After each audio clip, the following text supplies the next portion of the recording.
음, 그 며칠 전에 그 아주 인상 깊은 일이 있었어요. 무슨 일이냐면 제가 이렇게 막 글로도 남겨놨는데 저희 딸이 요즘 한창 자기 실현에 몰두하고 있습니다.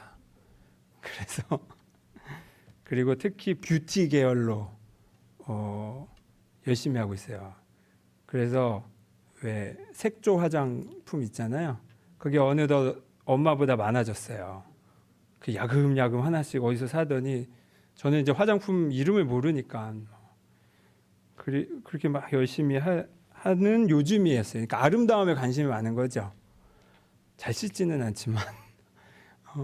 근데 한 번은 그 우리 권수진 집사님께서 이렇게 봉포에서 그 무슨 플리마켓이 열었을 때 그때 우리 권수진 집사님께서 이제 이렇게 공예 관련돼서 하신 적이 있었는데 그거를 이제 한번 놀러 갔다가 거기에 이제 옆에 다른 매대에서 이제 여성 옷을 판매했는데 그 인도에서 온 옷이라고 해요. 근데 여름 옷으로 아주 예뻤어요. 그래서 아내가 예뻐가지고 근데 마침 가격도 싸. 그래서 두 벌을 샀어요. 근데 이제 또 그거에 꽂히셔가지고 자기도 이제 사고 싶은데 어린이 옷은 없어. 그래서 어쩔 수 없이 돌아왔죠. 그렇게 끝나는 줄 알았으나 그 다음 날 또 쫓아와가지고는 이게 저를 닥달해가지고는 자기 다시 가서 그 옷을 사야겠다는 거예요. 어른 걸로. 그래서 말도 안 되는 소리 하지 말라고. 그런데 뭐 막무가내예요. 그래서 근데 어차피 저도 한 번 더 가긴 했었어야 돼서 일단 데리고 가서 그 자리에서 결국엔 샀어요. 그게 바지였어요. 바지. 네, 바지. 지난주에 보셨나? 그거. 근데 이제 이게 하늘하늘한 바지인데 어른 사이즈니까 자기는 이제 이거를 끌어올려 가지고 이렇게 멜빵 바지처럼 입겠다는 거죠. 근데 이게 옷이 통도 크고 하니까 뭐 흘러내리고 뭐 질질 끌리고 뭐 안 맞아요. 근데 어쨌든 샀어요. 그때 엄마가 그때 동행을 안 해가지고 그래서 싼 가격인 줄 알고 샀는데 이 아이가 고른 그 색깔의 옷만 가격이 거의 두세 배였어요. 두세 배. 5만 원 가까이 되는 바지를 고른 거예요. 그래서 절대 엄마 아빠는 이거 돈 내줄 수 없다. 그랬더니 결국 자기 오토바이 사겠다고 모아둔 돈, 그것도 웃기지 참. 아무튼 오토바이 사겠다고 모아둔 돈을 그걸 털어가지고 결국 자기 돈으로 샀어요. 그거를 이제 또 뭐라고 할 수는 없으니까 결국 사가 와가지고 그걸 그렇게 흘러내리는데도 그걸 부여잡고 이렇게 돌아다니는 거예요. 계속 입어서 제가 하도 답답해가지고 제가 그냥 그 옷을 가지고 여기 간성읍에 그 수선집에 가가지고 사장님께 부탁을 드렸어요. 이거 애가 입겠다고 하는데 이렇게 멜빵이 없었거든요. 그 멜빵만 좀 달아달라고 하면서 이제 근데 이게 알죠. 이게 뭐랄까 애가 입으려고 하면 사실 그거 다 뜯어서 재단해야 되거든요. 단순히 끝만 단다고 되는 게 아닌데 그렇게까지 맡기기는 좀 거시기 하니까 그냥 멜빵만 달아주세요라고 했죠. 그러니까 이거를 맡기면서 저도 이게 너무 귀찮고 왜 이렇게 일을 뭐 좋은 옷도 많은데 애들로 굳이 이걸 사가지고 사람 귀찮게 하며 또 수선집 사장님도 얼마나 이게 귀찮겠어요. 명절 앞두고 라는 마음으로 맡겼는데 이 사장님이 저의 얘기를 쫙 듣더니 하시는 말씀이 아버님 이 옷은 정말 예쁜 옷이에요. 그리고 이 색깔도 이 아이가 이거를 보고 골랐다는 거는 이 아이가 진짜 디자인의 감각이 탁월한 거라고. 그리고 이렇게 아주 간혹이지만 이렇게 어른 옷도 자기 고집대로 고쳐서 입겠다는 애들이 있는데 이 아이 이거 훌륭하다고 이러면서 허리까지 이걸 줄여주시겠다는 거예요. 그래서 감사합니다 하고 맡기고, 마침 이분이 이렇게 늦게 맡겨가지고 이게 나는 추석 끝나고 찾을 줄 알았는데 이걸 먼저 해주신 것 같아. 이거 다 됐다고 다음날 연락이 와서 찾으러 갔어요. 그랬더니 사장님이 또 말씀을 하시는 거예요. 어떻게, 근데 말씀하시는데 설명을 해주시는데 이 옷을 거의 다 뜯어서 이 허리 폭에 맞춰주고 다리통도 줄여주고 이 다리 길이 이것도 다 조정을 해서 그 남는 천으로 끈까지 이렇게 새로 달아주셨어요. 완전히 옷을 새로 만드신 거예요. 그래서 아니 수선집이 옷을 새로 만들 정도로 하는 거는 이게 다른 일이잖아요. 옷을 만드는 것과 수선하는 건 다른 일이잖아요. 근데 아예 새로 만들어서 주신 거예요. 그러면서 또 말씀을 하세요.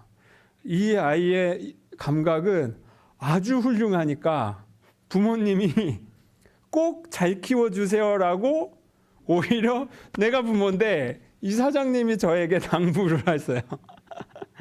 그러면서 하시는 말씀이 사장님이 그 대학에서 의상 디자인을 전공을 하시고 그런 디자인 회사에서 옷 만드는 회사에서 오랫동안 일을 하시다가 이제 고향에 오신 거라고 하더라고요.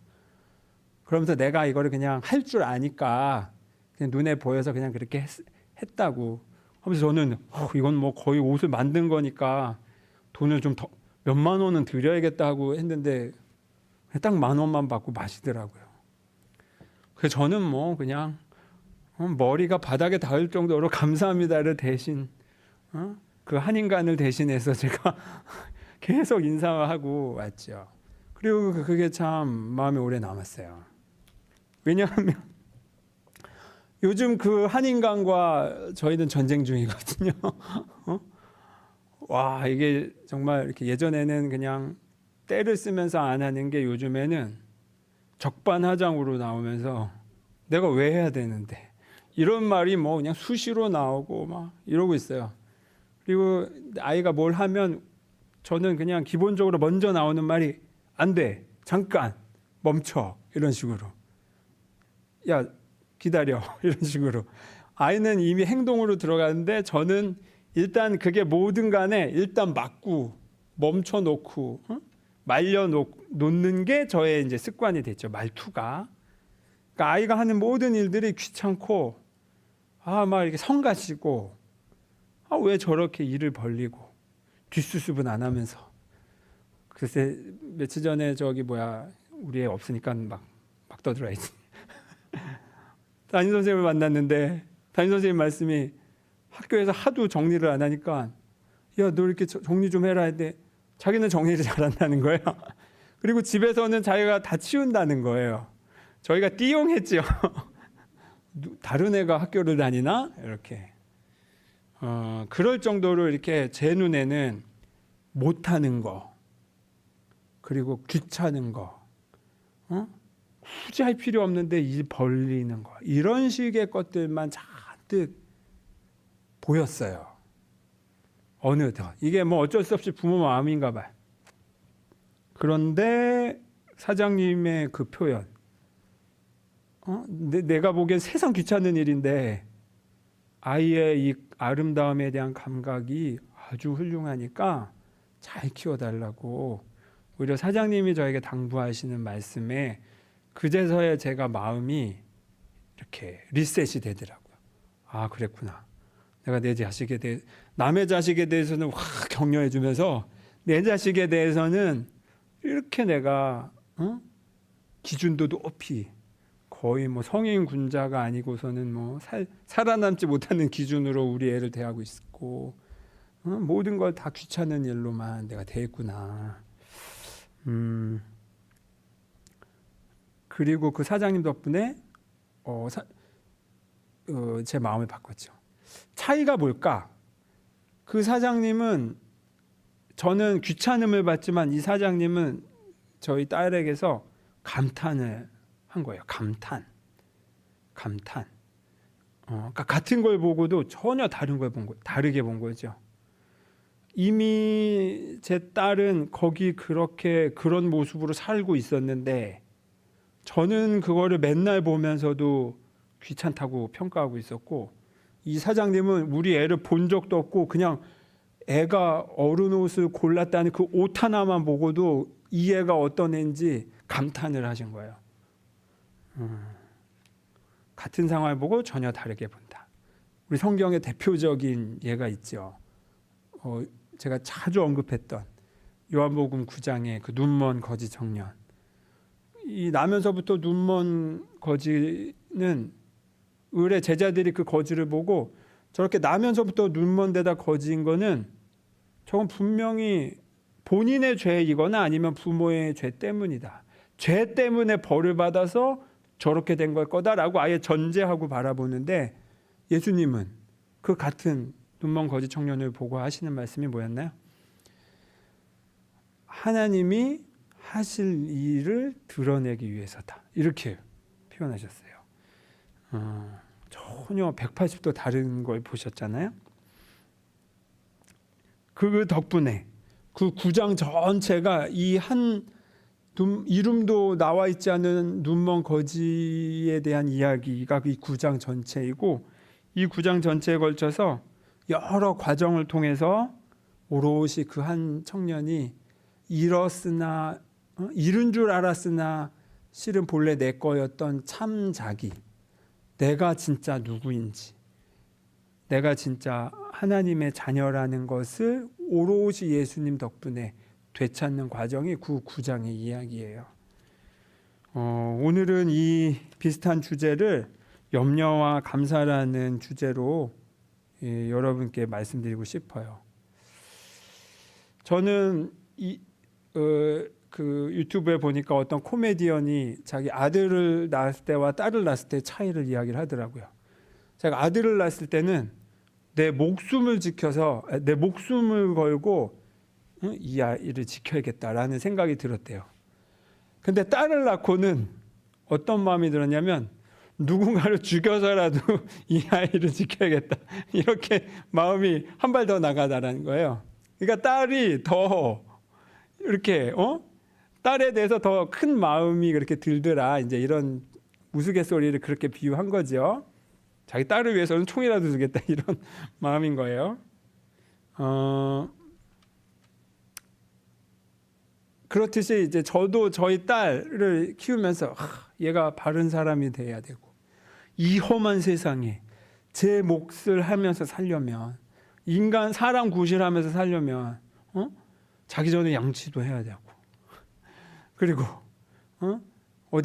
어디 다른 데 가서 욕 먹지 않게 자기 할 일 자기가 자기 자리 치울 줄도 알아야 되고 이런 식으로 얘가 잘 되길 바라는 마음에 저는 이렇게 이것도 해야 되고 저것도 해야 되고 막 이 아이가 지켜야 할 것들을 저는 한껏 이렇게 그 리스트를 제 마음에 저도 모르게 가지고 있었던 거예요.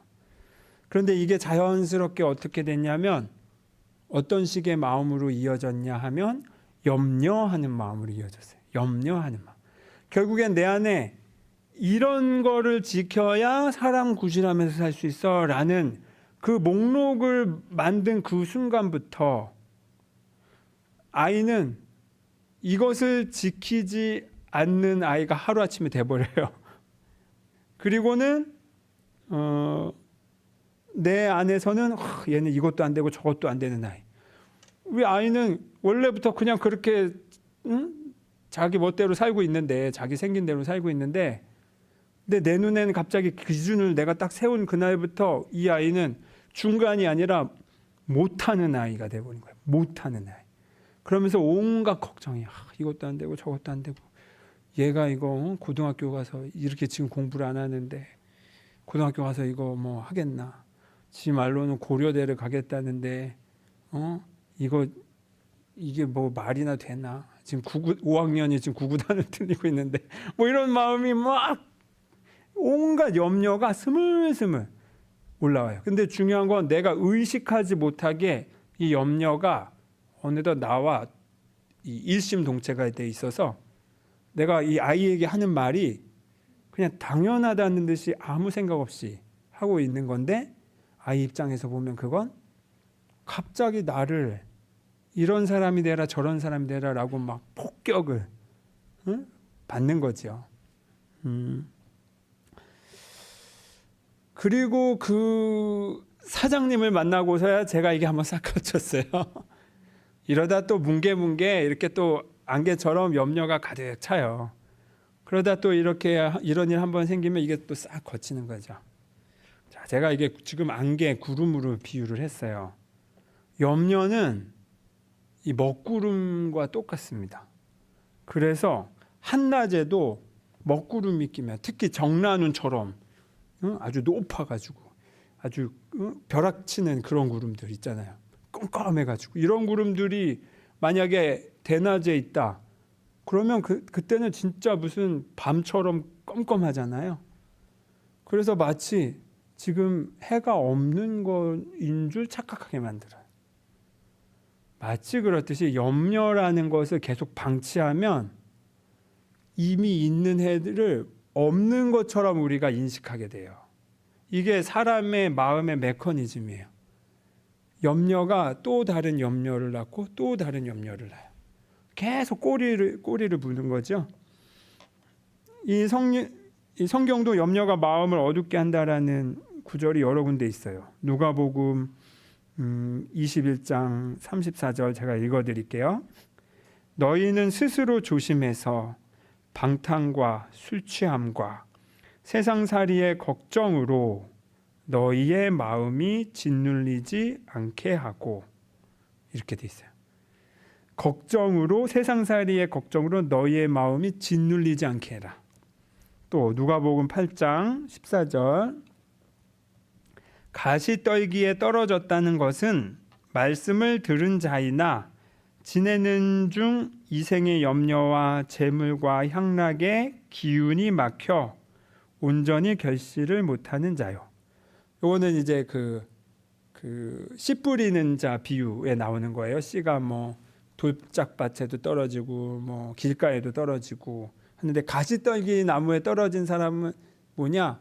복음을 들어도 이 세상의 염려 때문에 또 재물과 향락에 대한 집착 때문에 기운이 막혔다, 이렇게 돼 있어요. 여기서도 염려가 나오죠. 염려. 그러니까 막히는 거예요. 막히는 거. 가리는 거고 짓눌리게 하는 거. 이게 염려와 걱정이라는 거예요.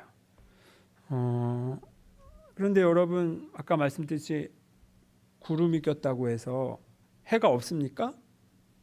아니에요. 그 구름 너머에 해는 거기 있어요. 우리가 염려로 압도됐을 때, 불안과 걱정으로 압도됐을 때 먼저 기억해야 할 건 이거예요. 지금 내 마음 상태에서는 길이 보이지 않지만, 구름에 가렸으니까. 그런데 해는 분명히 거기 있는 건 맞아. 내 삶의 이런 어려움 때문에 내가 지금 막 어쩔 줄 몰라 하고 있지만, 하지만 하나님은 지금 나를 비추고 계셔. 여기에서부터 시작하는 겁니다. 그리고 나서 차근차근 이 구름을 뚫고 그 하나님을 다시 확인하면 돼요. 그런데 여기서 이 구름을 뚫는 거, 빛이 있다는 걸 다시 경험하는 방법이 뭐냐? 제가 이미 여러 번 설교했듯이 그게 바로 감사예요. 감사를 그 즉시 해보는 거. 그게 바로 나로 하여금 생각으로만 알고 있는 구름 너머의 하나님과 이렇게 접속이 되는 마음의 방식이에요. 물론 한 번에 안 될 수는 있어요. 하지만 반드시 작정하고 몰입해서 하면, 저는 어느 순간부터 이 마음이 불안해 눈이 멀었을 때 감사를 작정하고 계속 되풀이해서 그것이 해결 안 된 적이 없어요. 왜냐하면 연결감을 느낄 때까지 계속 했기 때문에. 인디언의 기우제처럼 비 올 때까지 제사 드렸듯이. 근데 이게 정말 확실해요. 그리고 나로 하여금 멀었던 눈이, 시력이, 내 마음의 시력이 돌아오게 만들어요. 그제서야 보이기 시작해. 그래서 제가 존경하는 저의 멘토이기도 하신 그 박유진 선생님 같은 경우가 그렇게까지 예시를 드시더라고요. 제가 운전하고 가시다가 어느 날 마음에 어떤 일 때문에 크게 어두워져가지고 그거에 너무 크게 휩싸이길래 운전하다가 멈춰서 차를 세워서 안전한데 차를 세워 내려가지고 가까이 있는 풀꽃 하나를 찾아가지고 쭈그려 앉아서 20분 동안 그 꽃을 보고 있었대요. 여기서 감탄을 느낄 때까지 20분 동안 그렇게까지 했다는 거예요. 근데 여러분 그렇게까지 해보신 적 있으세요? 근데 이게 무슨 돈 드는 일이 아니잖아요. 무슨 어려운 일이 아니잖아요. 다만 안 해봐서 에이 뭐 그게 되겠어? 라는 의심은 있을 수 있으나 그런데 한번 해보시기를 권해요. 내 마음이 어두울 때, 짜증날 때, 화가 나거나 염려가 가득 찰 때 한번 됐고 하고 멈춘 다음에 뭐 하나 아름다운 거 하나를 잡아서 내가 이것에 대해서 감사를 넘어서 감탄할 때까지 한번 그거 붙잡고 있어 보기. 그럴 때 내 마음의 먹구름이 싹 거칠 수 있다는 겁니다. 그리고 이 마음의 먹구름이 거친 다음에야 비로소 그 상태가, 감사의 상태가 나의 원래의 마음의 상태예요. 디폴트 값이라는 거예요. 그러니까 초기화, 내 원래의 상태. 내 원래의 상태가 원래 감사로 가득한 상태라는 거예요. 근데 우리 사회는 그렇지 않죠. 감사는 어쩌다 가뭄에 콩나듯이 나는 거라고 생각하며 그게 당연한 것처럼 살고 있어요. 아니에요. 감사하며 살 수 있는 것은 우리의 권리예요. 그리고 그것을 여러분이 꼭 찾으시기를 바랍니다. 제가 좋아하는 책의 구절에 이런 표현이 있어요. 너는 감사하는 능력이 약해졌으니 이를 개발할 필요가 있다. 그러지 않으면 너는 하나님을 알아보고 감사할 수 없을 것이다. 하나님께는 이런 것이 필요 없지만 너에게는 필요하다.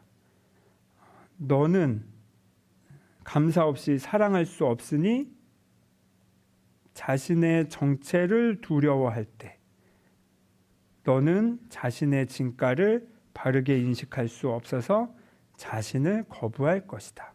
그 결과 너는 거부를 가르치게 된다. 무슨 말이냐면 내가 감사하지 않고 불안과 염려로 가득 차 있는 상태가 결국 나 자신을 두려워하고 나 자신의 삶을 두려워한다는 거예요.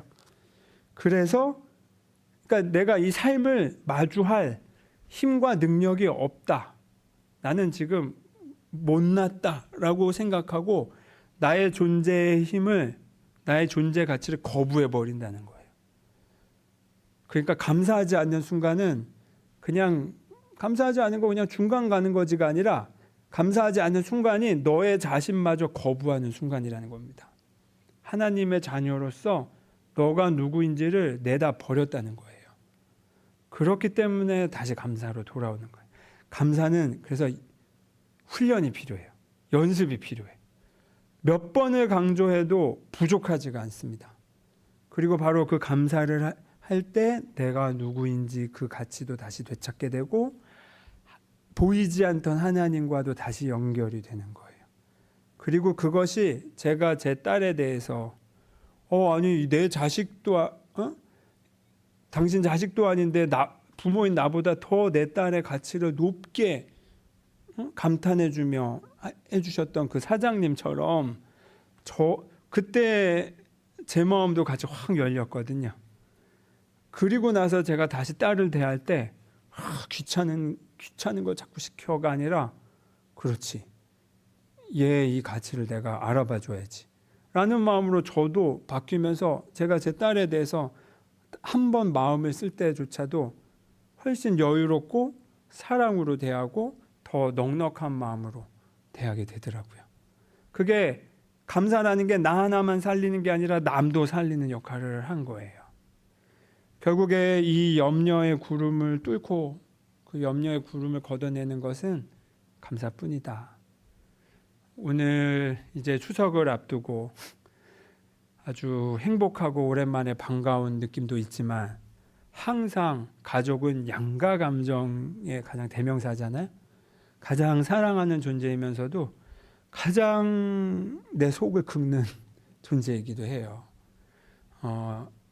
이때에 그 내 가족이 내 눈에 부족하게 보이고 또 뭐 내가 흠잡을 게 보인다 하더라도 잠깐 그 순간이 혹시 내가 걱정과 염려에 휩싸여서 보이지 않는 건 아닐까라고 자신에게 되물어 본 후에 그의 그 잘못된 모습이 있을지라도 그의 빛나는 모습, 그에게 감사한 모습, 그에게 감탄할 만한 모습을 어떻게든 20분 동안 얼굴 붙잡고 이렇게 보면서 그 꽃을 보듯이 얼굴 붙잡고 보면서 반드시 찾아내서 네가 있어서 참 고맙다. 당신이 있어서 정말 감사해요. 라고 말할 수 있는, 그렇게 우리 마음의 염려를 걷어내고 하나님이 이미 우리에게 주신 것에 감탄하는 그런 추석과 한 주간 보내시기를 바랍니다. 기도하겠습니다.